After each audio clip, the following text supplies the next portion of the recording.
यहाँ पे देख लिया moment of inertia of the solid sphere along the diameter, सबसे इंपॉर्टेंट अलोंग द डायमीटर कितना आ गया 2/5 mr²। तो हमने यहाँ पे देख लिया कि mass distribution is the main factor for which the moment of inertia changes. Previously one we have taken for the hollow sphere, और इस केस में हमने किसके लिए लिया, सॉलिड स्फीयर के लिए, और हमने देख लिया ड्यू टू मास डिस्ट्रीब्यूशन हमारा डीएम मोमेंट ऑफ इनर्शिया जो है वो डिफर कर रहा है। अब मुझे फॉर्मूला तो पता चल गया मोमेंट ऑफ इनर्शिया क्या होता है, integration of DM by R square. अब इस फॉर्मूला की मदद से मैं कॉन्टिन्यूस बॉडी चाहे आप कोई सा भी दे तो मैं निकाल के दे दूंगा। इसलिए अब चाहे रिंग हो तो जो मैं फॉर्मूला भी 3-4 जो होते हैं कॉन्टिन्यूस बॉडी वो लिख देता हूँ, क्योंकि सारे डिफाइन करूंगा तो इसी में टाइम सारा चला जाएगा। तो सबसे पहले क्या हो गया, सर्कुलर रिंग। फिर से सर्कुलर रिंग में हमें क्या करना है, मैं बता दे रहा हूं। सर्कुलर रिंग में क्या करना है, फिर से जो रिंग होता है वो कुछ ऐसा होता है। तो जो सारा in the inner radius mass lie नहीं करता, for the R equals to R सारा मास वही लाई करता है। तो हमें इस केस में फिर से डीएम लेने की जरूरत नहीं है, क्योंकि सारा मास हमारा आर लेंथ पर लाई कर रहा है। तो सिंपली तो ये क्या आ जाएगा, mr²। फॉर सर्कुलर प्लेट जो हमने अभी डिफाइन किया है उसके लिए क्या आ गया, mr²/2। अब सिलेंडर के केस में भी हॉलो और सॉलिड सिलेंडर में भी डिफरेंस आ जाता है, क्योंकि फिर मास डिस्ट्रीब्यूशन चेंज हो जाता है। हॉलो सिलेंडर में at r equals to r पे इस पेरिफेरी पे हमारा पूरा लेंथ, हमारा पूरा मास डिस्ट्रीब्यूटेड होता है। तो फिर उधर in the same way hollow sphere और हॉलो सिलेंडर और सॉलिड सिलेंडर का भी आता है। तो हॉलो सिलेंडर के केस में कितना आ जाता है, mr²। सॉलिड सिलेंडर के केस में कितना आ जाता है, mr²/2। और स्फीयर वाला तो मैंने आपको बता ही दिया है। तो in general in continuous body पे क्वेश्चन लाई करती है। और इनके थ्रू क्वेश्चन में क्या चेंजेस आता है, हमें पता है moment of inertia along this axis. Now we have to find at a distance something d from this axis or along some perpendicular axis. So then after we will define some other theorem, that is parallel axis theorem और perpendicular axis theorem. सो हमें question में बस 3-4 चीजें जो मैंने बताया, जिनके लिए प्री डिफाइंड बॉडीज, इनका मोमेंट ऑफ इनर्शिया हमें एक फिक्स्ड पोजीशन, फिक्स्ड लाइन के थ्रू पता होता है। और then after questioners change alter something, बस हमें वही करना होता है मोमेंट ऑफ इनर्शिया के केस में। अब हम वीडियो के सेकेंड पार्ट पे आ गए हैं, that is body performing both translatory as well as rotatory motion simultaneously. अब मैं इस डायग्राम की मदद से आपको प्योर रोलिंग और 2 टाइप का मोशन जो साइमल्टेनियसली हो रहा है दोनों डिफाइन करूंगा। इस केस में क्या हो रहा है, जो मैंने कंसीडर किया है particles that at this instant which is at the top, after time changes to t equals to t1 it comes to the bottom, and then after t equals to t1 plus t2 it again come on the top. So अगर हम इस particle का time span t equals to 0 से t equals to t1 plus t2 तक देखें, तो हम देखेंगे पार्टिकल जो परफॉर्म कर रही है मोशन इज इन द वे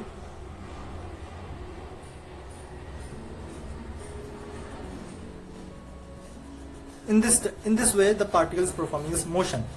तो हम कह सकते हैं, हम तो बोलते हैं जो पार्टिकल जो है वो तो रोटेट कर रही है। अब रोटेट कर रही है तो आइदर ऑर्बिटल और सर्कुलर पाथ पे ही रोटेट करेगी, लेकिन इस केस में क्या कर रही है particle, neither its rotating in the orbital path और in the circular path, it is rotating something like this. तब भी हम कहते हैं पार्टिकल जो है वो रोटेट कर रही है। अब इस केस में हम क्या देख रहे हैं, जो VCM है हमारा, मतलब पार्टिकल एट द सेंटर, वो किधर को मूव कर रही है, वो उसकी डायरेक्शन हमेशा pointing in the positive x direction. So हम कह सकते हैं V जो पार्टिकल्स हमारा जो यहाँ पे कॉन्सेंट्रेटेड होगा, that is on the centre of मास, वो कहाँ मूव कर रही है, ट्रांसलेटरी मोशन कर रही है, वो moving along the fix direction at t equals to infinity, changes its never changes. लेकिन particles present on the surface is moving something like this. अब नेक्स्ट केस जो हमारा, अब हम इस केस में कैसे डिफाइन करते हैं, जो हमारा मोशन जो हमारा डिफाइंड हो रहा है वो वो किन चीजों पे डिपेंड हो रहा है। अब मैंने जो कहा particles performing both translatory as well as rotatory motion, so it must have acceleration of center of mass as well as angular acceleration angular acceleration। अब ये दोनों चीज जो हमें डिफाइन करेगी वो हमारी मोशन को डिफाइन कर देगी। अगर हमें ये दोनों चीज पता चल गई, जो acceleration of centre of mass अगर ये मूव कर रही है और अगर ये particles rotate as well as rotating itself at the same time, तो हमें दो चीज होनी चाहिए, ACM और alpha CM, angular acceleration. So अब हम इन दोनों को कैसे निकालें?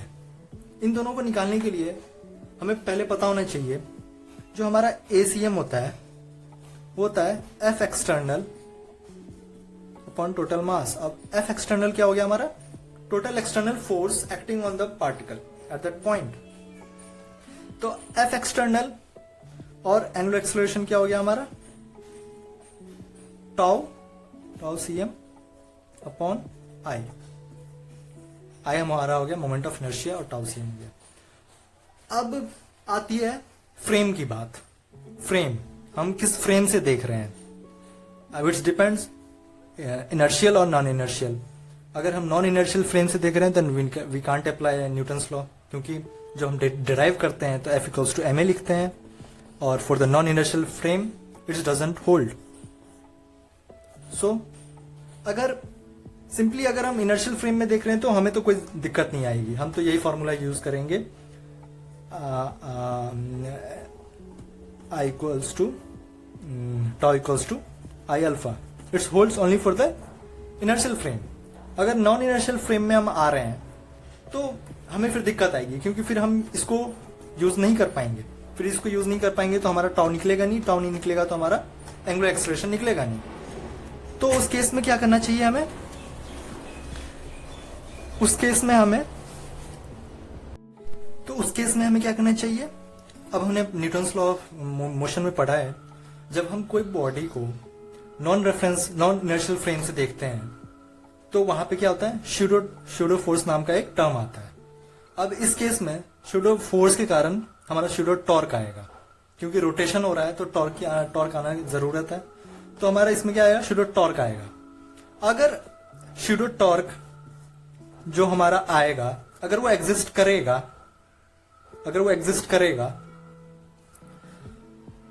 तब इन the case of non initial frame हम फिर अप्लाई कर पाएंगे, हमें शूडो टॉर्क लगाना ही पड़ेगा। अब इन द केस तो फिर हमारा क्या एंगुलर एक्सेलरेशन फिर डिफर करेगा।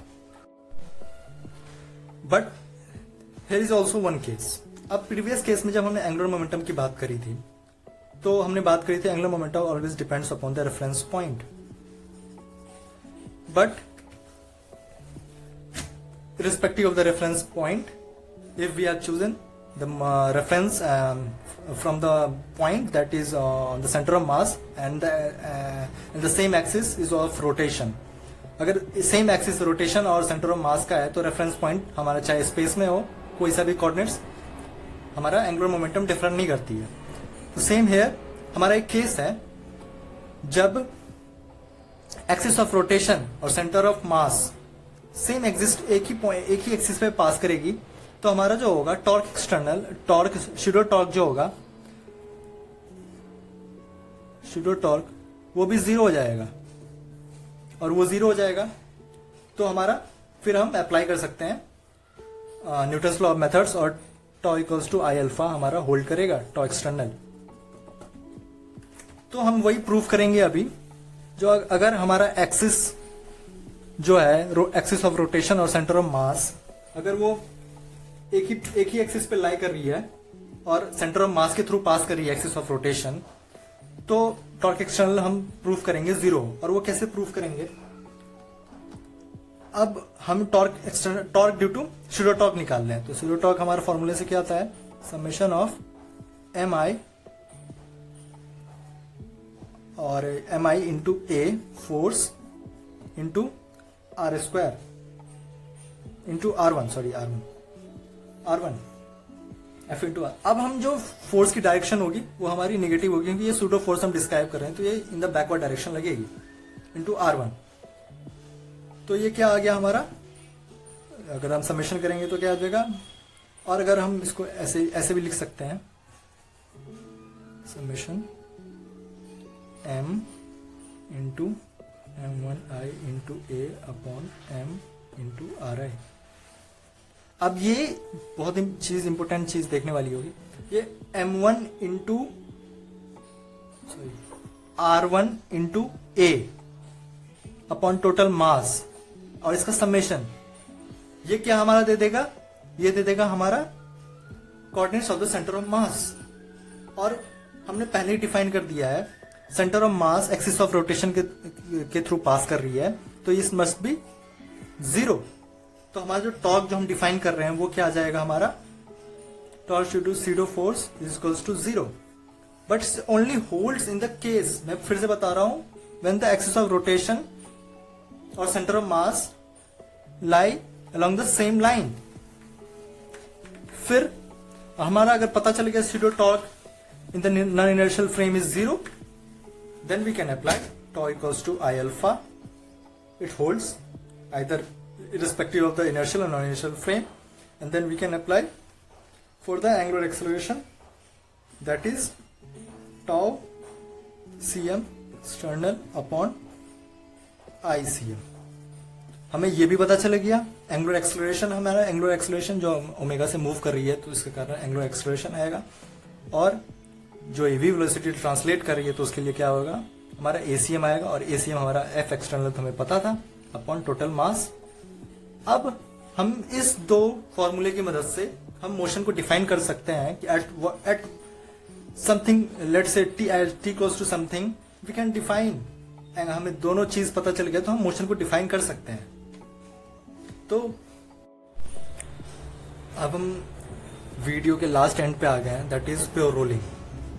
Pure rolling, as the name suggest, pure rolling what it defines, it defines simply, अगर मैं कह सकता हूं कि अगर मैंने आर रेडियस का एक व्हील लिया है और अगर मैं टी टाइम पे मैं देख रहा हूं, अगर मेरा पार्टिकल्स मैंने कंसिडर किए हैं यहां पे और यहां पे, सिंपली से पार्टिकल मैंने यहां कंसिडर किए, तो टी इक्वल्स टू समथिंग पे अगर पार्टिकल फिर से मूव करके आ जा रही है, पार्टिकल फिर से मूव करके अपने पॉइंट पे आ जा रही है, let's say t equals to t पे, टी इक्वल्स टू टी पे पार्टिकल फिर से मूव करके अपने ओरिजिनल पोजीशन पे आ जा रही है, तो how much distance covered, let's say 2 pi are. एक रोटेशन में अगर ये 2 पाई आर डिस्टेंस कवर कर रही है तो हम उस केस में कह सकते हैं particle is performing pure rolling. उस केस में, प्योर रोलिंग के केस में हमें 3 चीजें याद रखनी जरूरी होती है। जो पार्टिकल हमारी जो लाई करती है at the bottom doesn't have velocity और v equals to 0 at the particle, लेकिन केस है प्योर रोलिंग के केस में v equals to 0, particles present at the bottom, VCM equals to R omega. ये बहुत इंपॉर्टेंट चीज है, ये बहुत क्वेश्चन में आता है। इन the case of pure rolling हमें यही फॉर्मूला मदद करती है क्वेश्चन सॉल्व करने में, VCM equals to R omega. और V टॉप, जैसे जैसे हम ऊपर को बढ़ेंगे हमारी वेलोसिटी बढ़ता जाएगा। V top is a maximum velocity particle can attain while it is performing motion, so V top equals to 2R omega, it's the 2 times of the velocity of the centre of mass. ये 3 चीजें हमें याद रखने वाली होती है while performing rolling motion. अब rolling motion के केसेस होते हैं, अगर particles performing, if particles isn't performing rolling motion, तो वो क्या कर सकती है, फॉरवर्ड स्लिपिंग और backward slipping.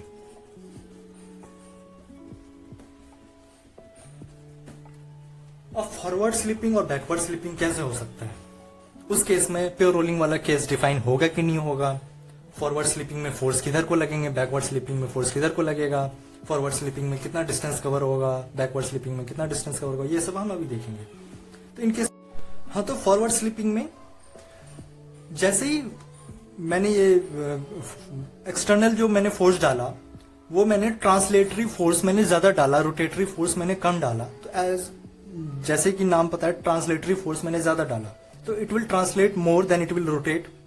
So v must be greater than r omega, क्योंकि ये एक रोटेशन में ये 2 पाई r से ज्यादा कवर कर रही है, and that is forward slipping. तो इस केस में क्या होगा, v must be greater than r omega.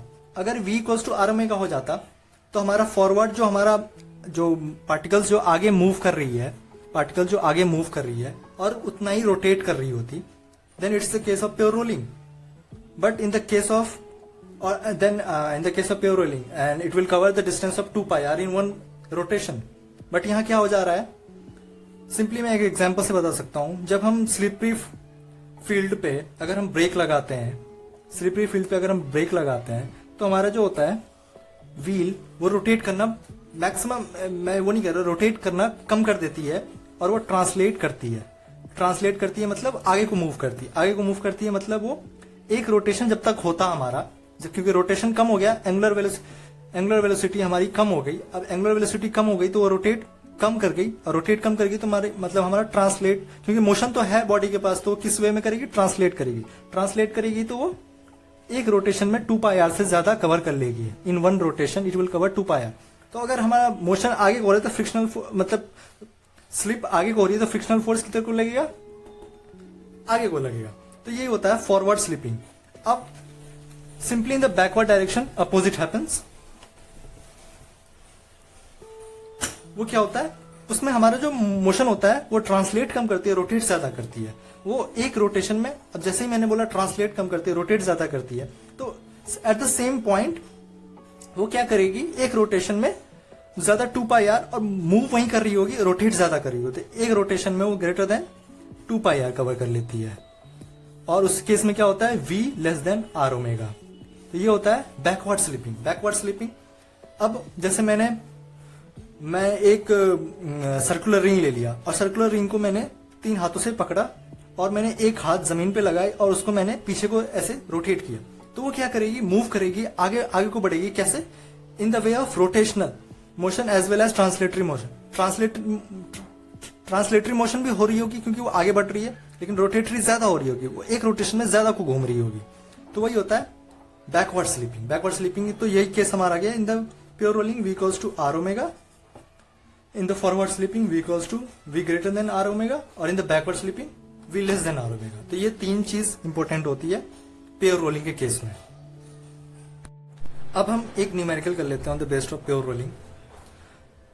हमारे यहाँ पे एक एग्जांपल है, जब बॉडी इज रोटेटिंग और इट इज प्योरली रोटेटिंग. तो मैंने आपको बताया था यहाँ पे 4 ऑप्शन दिए गए हैं. जब हमारा बोला गया है speed of A must be 0, speed of B, C and D equals to V0, और speed of C is 2V0, और speed of B is greater than speed of O, that is origin. Then हम सबसे पहले case से start करते हैं. Speed of A equals to 0. हमने पहले बताया था 3 केस हमने बताया था प्योर रोलिंग में. That is speed at the bottom must be 0, और speed of the centre of mass equals to VCM equals to r omega, its holds, और speed at the top most layer that is V top equals to 2r omega. तो देखिए कहां valid हो रहा है. Speed of A equals to 0 हमारा valid हो जा रहा है, तो ये हमारा करेक्ट है, क्योंकि प्योर रोलिंग के केस में बॉटम की जो स्पीड होती है वो 0 होती है. अब बोल रहा है B, C और D, और मानो ये V0 के साथ ट्रांसलेट, हमारा दिया हुआ एग्जांपल में V0 के साथ ये आगे को मूव करिए, मतलब VCM इक्वल्स टू V0, और कह सकते हैं V0 equals to r omega in this case. लेकिन अब मैं बोल रहा हूं B, इस एग्जांपल में ऑप्शन में दिया हुआ है B, C, D all have same velocity that is V0. अब ये तो हमारा यहाँ पे कॉन्फ्लिक्ट हो जा रहा है, क्योंकि हमने बताया था VCM must be equals to 2r, V2r omega, और B और D का तो हमें पता नहीं है अभी, तो ये गलत हो गया. अब बोल रहा है speed of C is equals to 2V0. हाँ, ये सही है, क्योंकि हमने बताया V टॉप जो हमारा maximum velocity if a particle can attain that is 2r omega.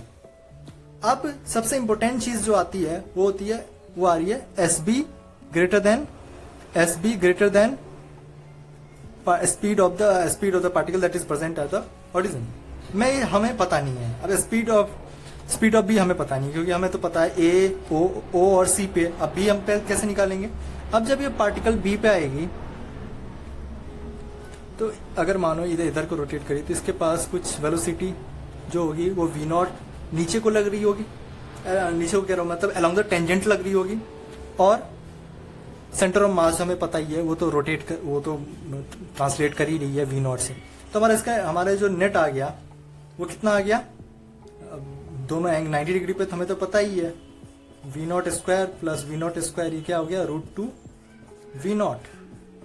अब हमें पता चल गया स्पीड ऑफ बी है √2 वी नॉट, और स्पीड जो हमारा सेंटर है वो है वी नॉट। तो जो है speed of B greater than speed of O और इट्स होल्स। सो हमने प्योर रोलिंग कर लिया आज। हमने मोशन देख लिया जो ट्रांसलेट भी कर रही है, रोटेट भी कर रही है, और मोमेंट ऑफ इनर्शिया निकालना सीख लिया। तो आज का लेक्चर बहुत ही यूजफुल है as rotation point of view, क्योंकि बहुत सारे क्वेश्चन और बहुत सारा कॉन्सेप्ट इन तीनों चीज पे डिपेंड करता है। तो I hope you will like this video, and please do like, subscribe and share as much as you can, क्योंकि मेरा ये स्टार्टिंग का है। तो so thank you।